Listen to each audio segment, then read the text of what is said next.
Bakit umaalis sa mga tao sa Pilipinas?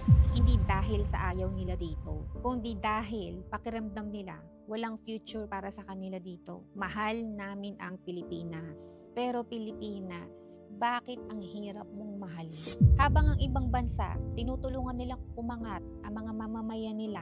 Dito parang gusto nila manatiling dependent ang mga tao. Yung mayayaman, lalong yumayaman.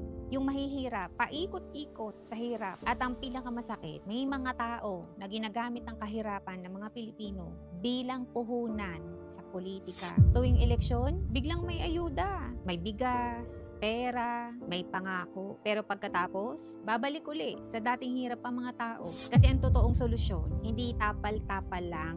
Bigyan nyo ng oportunidad, bigyan nyo ng trabaho, maayos na sistema, edukasyon, negosyo na kayang bumuhay ng pamilya. Hindi yung pangako ng habang buhay na pag-asa sa ayuda.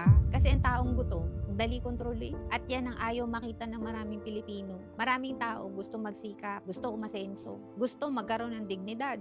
Paano ka aangat kung yung mismong sistema hinihila ka pababa? Kaya maraming umaalis sa bansa, hindi dahil traitor sila, kundi pagod na silang mamuhay sa bansa na parang kailangan mo munang masira bago ka mapansin. Pero kahit ganun, may pag-asa pa rin ng Pilipinas.